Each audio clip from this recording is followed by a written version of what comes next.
Hi guys, I'm Rashid. I'm from Hummigrant, and today we're here with Thanksgiver Schweiz here in Basel and Birsfelden, and I'm here today with My name is Dror. Mandy, and yeah, we're going to talk about what they're doing here to kind of impact the community here, help them, and how they're also looking towards to tackle food waste and food poverty. So guys, what are you doing here today, and walk me through the process. Okay, so we're here to provide our community, our local community, with fresh food and consumables, some perishable and non-perishable food. We receive the majority of the products from Tafel Schweiz, which they in turn collected from the big stores like Migros, etc. And then they deliver it to us here, and then we, together with a group of volunteers, receive it from them, organize it nicely for our community, and then in turn, when they come, we provide them with whatever product that they would like to take. Cool. We have people that are pre-registered, so they come, they have a card. They show us, we know how many people are in their family, so we know how much food we can give them.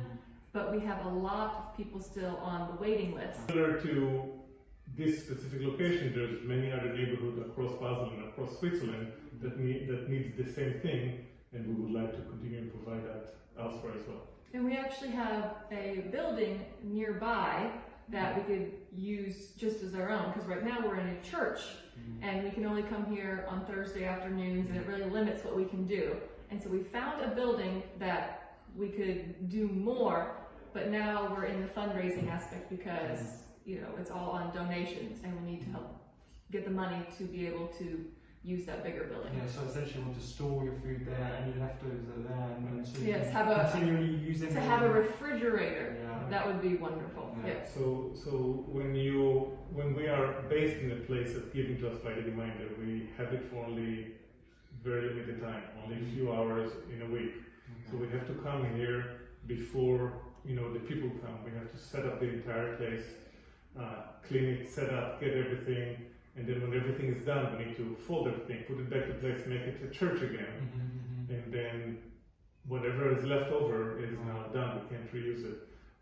Whereas if we had our own place, as we're planning to, there's a lot more logistical aspect that would be beneficial for us. For example, the non-perishable food we can just keep. It's just easy to put on the shelf, and continue next week or next day or whenever it is.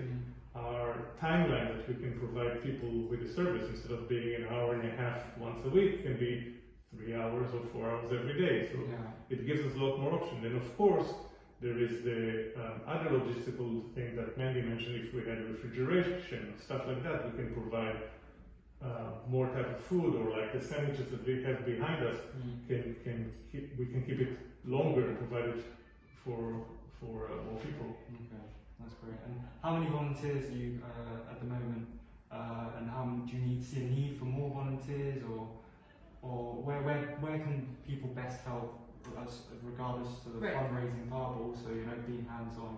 I think we can always use new volunteers, especially as we get into summertime, restrictions being lifted, people going on vacations, and some of the regular volunteers will be gone. So we always welcome new volunteers. Normally we have about 10 each day that we do it, and that's we unpack it all, like you said, arrange it on the tables, and then we're all set up at the tables because we put the food into the bags of people. They don't grab it themselves. So we have to have enough people that we can ask, is this what you want? Yes, and then we put it in there to keep it more sanitary. Oh, great. So I mean, I like how you're tackling food waste and you're tackling food poverty, and I think that's one of the key aspects of your work, and I think it's really good that you're building on kind of a lot of companies. They're not really looking towards the sustainable development goals, and how you are sort of a grassroots company, or not even company, but a charity, and you're building and expanding. So I'm hoping that that people will try and get more involved, and you guys will expand. So thanks so much for your time, and yeah, I really look forward to seeing how you progress, and maybe we can catch up another time. Yes, thank you very much, and we hope that maybe this can help us get some sponsors for our new building, where we can just do so much more if that happens. Yeah.